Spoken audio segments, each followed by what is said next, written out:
Hi, I'm Mark Livingstone with Cornerstone First Financial. Traditional, refinance, or reverse mortgage, we do it all, and we'd love to earn your business. Call us today at 202-625-1221 or online at cornerstonefirst.com. Lo and behold, it is time for another exciting edition of Nehman's News and Notes, brought to you by Cornerstone First Financial. And now, ladies and gentlemen, Bronson Newberg.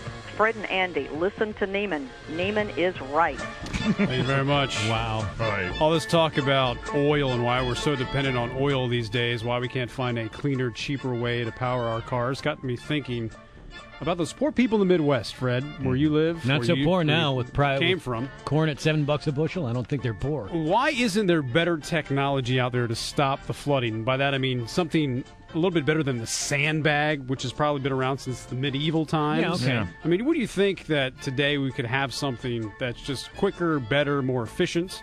Well, Actually, there's a story about that today from the Associated Press. well, let's hear it then.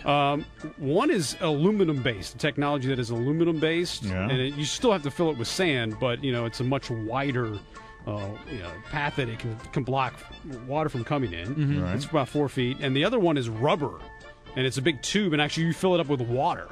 So there are companies out there, but I guess it's just not as cost-effective. But maybe the governor of Iowa, the other governors of the Midwest, should come up with something that John McCain did the other day, and that is offer a reward for somebody who can have a better way of stopping these floods. How about that, Nehman?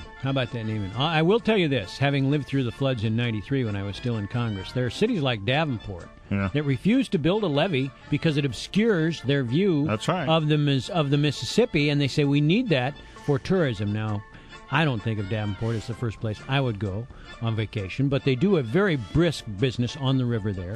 I get the same response when I recommended a 40-foot wall in Alexandria. Yeah, they don't go for it, do they? Just an inflatable wall, though. I mean, we got No.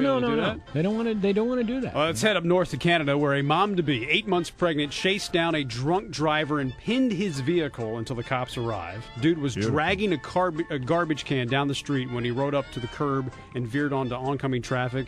When asked why the woman would put herself and her baby in danger, her quote was, "I was angry and hormonal. I had no choice." Oh, yeah. Well, that happens. Been there, done that. Know Yeah. exactly what an angry hormonal woman can do. All right, lastly, up in Pennsylvania, a couple weekends ago, visiting the in-laws. They live in Westchester, Pennsylvania. A lot of open land out there, a lot of big farmhouses. So my wife comes running into the room, because I was actually staying with my son. She was sleeping with the other kid at 6:30, waking us up to go outside to see this thing. I'm like, "Go, you waking us up for at 6:30 in the morning? I mean, kidding, to see what? Something better be on fire, something better be really important."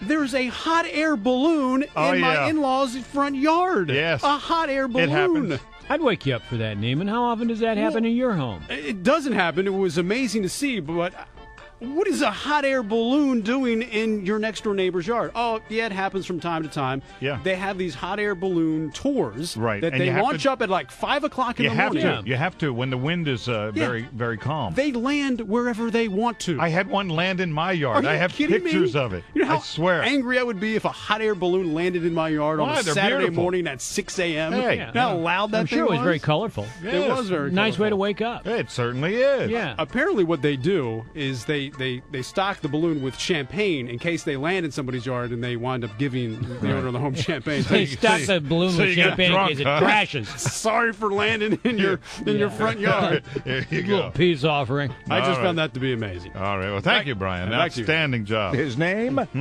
Brian Moron. Thank you. Thank you very much.